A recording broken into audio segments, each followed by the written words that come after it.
matric pass প্ৰতিজন ছাত্ৰ ছাত্ৰীৰ বাবে তোমালোকৰ এইটো ভিডিঅ' গুৰুত্বপূৰ্ণ হ'ব কিয়নো এইটো ভিডিঅ'ত তোমালোকে থাম্বনেইল চাই গম পাইছা দৰ্পণ পৰ্টেলত তোমালোকে কেনেকৈ কলেজ সিলেক্ট কৰিবা আৰু কেতিয়াৰ পৰা তোমালোকৰ ফৰ্ম ফিল আপ আৰম্ভ হ'ব দৰ্পণ পৰ্টেলত মানে তোমালোকৰ এপ্লিকেশ্যন আৰম্ভ হ'ব সকলোখিনি কথা তোমালোকৰ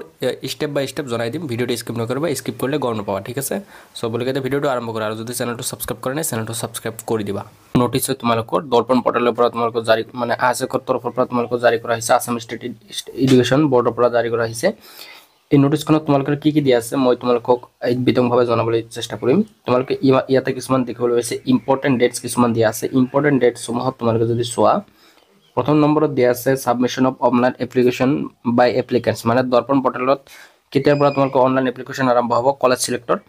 ইয়াতে তোমালোকে চাব পাৰিছা 17 তাৰিখৰ পৰা 24 তাৰিখৰ ভিতৰত তোমালোকৰ অনলাইন এপ্লিকেশনটো আৰম্ভ হ'ব ঠিক আছে ইয়াতে স্পষ্টভাৱে লিখা আছে 17 তাৰিখৰ পৰা 24 তাৰ পিছত separate of merit list waiting list by institution 25 তাৰিখৰ পৰা তোমালোকৰ 26 তাৰিখৰ লৈকে চলিব তাৰ পিছত আছে publication of provisional select list waiting list valid up to ইয়াতে ইমানৰ পৰা তোমালোকৰ হ'ব acceptance of admission offer by students তোমালোকৰ কেতিয়াৰ পৰা তোমালোকে অফাৰ বিলাক একসেপ্ট কৰিব মানে ইয়াতে তোমালোকে চাব পাৰিছা 27 তাৰিখৰ পৰা 29 তাৰিখৰ ভিতৰত তাৰপিছত confirmation of admission by institutions in Darpan ঠিক আছে তাৰপিছত কনফাৰ্মেশন কেতিয়া দিব তুমি হেতু কলেজত যেটো কলেজ তুমি সিলেক্ট কৰিছিলা সেই কলেজত তুমি এডমিশনটো হল নে নাই এটো তোমালোকে কনফাৰ্মেশন দিব 30 তাৰিখৰ পৰা 10 তাৰিখৰ ভিতৰত ঠিক আছে এটো মাহৰ 30 তাৰিখৰ পৰা মেৰ মাহৰ 30 তাৰিখৰ 10 তাৰিখৰ ভিতৰত তোমালোকে কনফাৰ্মেশনটো দিব তাৰ পিছত আহিল ইয়াতে কিছুমান তোমালোকৰ সৰু সৰু তোমালোকৰ ইনফৰমেশন দি আছে গাইডলাইনস SOP ফৰ ইনস্টিটিউশন মানে এইবিলাক ইনস্টিটিউশনৰ কাৰণে দিছে মানে কলেজ সমূহৰ কাৰণে দিছে ঠিক আছে যদি তোমালোকে বিচাৰা তেনেহলে তোমালোকে ইয়াতে চাব পাৰা মানে স্কিপ ভিডিওটো স্কিপ কৰি পজ কৰি তোমালোকে চাব পাৰা সো এইখিনি আছিল তোমালোকৰ এটা কি আৰু এতিয়া তোমালোকক মই দেখাই দিম দৰ্পণ পৰ্টেলত তোমালোকে কেনেকৈ এডমিশনটো কৰিব পাৰিবা ঠিক আছে এপ্লিকেশন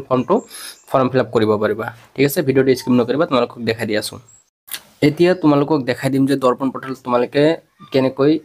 ফৰ্ম ফিল আপ কৰিব পাৰিবা হা এটো প্ৰথমতে তোমালোকে গুগল ওলাই লবা গুগলত তোমালোকে দৰ্পণ পৰ্টেল বুলি সাৰ্চ কৰিবা সাৰ্চ কৰাৰ লগে যে প্ৰথম ইন্টাৰফেস খোল হ'ব তো তোমালোকে গুগলত যাবা গুগলত যাই তোমালোকে দৰ্পণ পৰ্টেল বুলি সাৰ্চ কৰিবা দৰ্পণ পৰ্টেল সাৰ্চ কৰাৰ যেটো প্ৰথম ইন্টাৰফেস খোল খাব হিটো তোমালোকে ক্লিক কৰিবা ঠিক আছে ক্লিক কৰাৰ পিছত তোমালোকে কি কৰিবা এটা তোমালোকে দেখিবলৈ পাইছা এটা ইন্টাৰফেস খোল খাইছে এটা তোমালোকে কি দিয়া আছে ইনস্টিটিউশন প্ৰফাইল আৰু ষ্টুডেন্ট এডমিশন দিয়া আছে ঠিক আছে তো তোমালোকে ইয়াতে চাব পাৰা আৰু তোমালোকে কিছুমান কি দিয়া আছে এটা ইম্পৰ্টেন্ট ডেটস সমূহ দিয়া আছে যে কেতিয়াৰ পৰা তোমালোকে কেতিয়া কি হ'ব এইখিনি তোমালোকে চাব পাৰা আৰু তোমালোকে এটা কথা কৈ দিও মই তোমালোকে এতিয়া দৰ্পণ পৰ্টেলত কেনেকৈ তোমালোকক এডমিশন কেনেকৈ কি কৰিব লাগে সকলোখিনি কথা তোমালোকক মই দেখাই দিব পাৰো কিন্তু তোমালোকে নিজে নকৰিবা ঠিক আছে তোমালোকে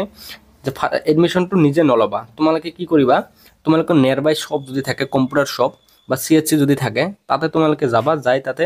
কিয়া মিনিমাম এটা ফিজ দিবা 100 টকা দিবা 100 টকা দি এটা তোমালোকে কামটো কৰি লবা ঠিক আছে নহলে নিজে যদি তোমালোকে নিজে মোবাইলত কৰা তেনেহলে তোমালোকে পাসপোৰ্টটো কেতিয়াবা তোমালোকৰ মনত নাথাকিব পাৰে বা বিভিন্ন সৰু সৰু বস্তু তোমালোকৰ মনত নাথাকিব পাৰে সেই কাৰণে তোমালোকে কি কৰিবা কম্পিউটাৰ শপত যে কম্পিউটাৰ যত তোমালোকৰ কাম কৰা হয় অনলাইন কাম তাৰ পৰা তোমালোকে এডমিশনটো কৰি লবা ঠিক আছে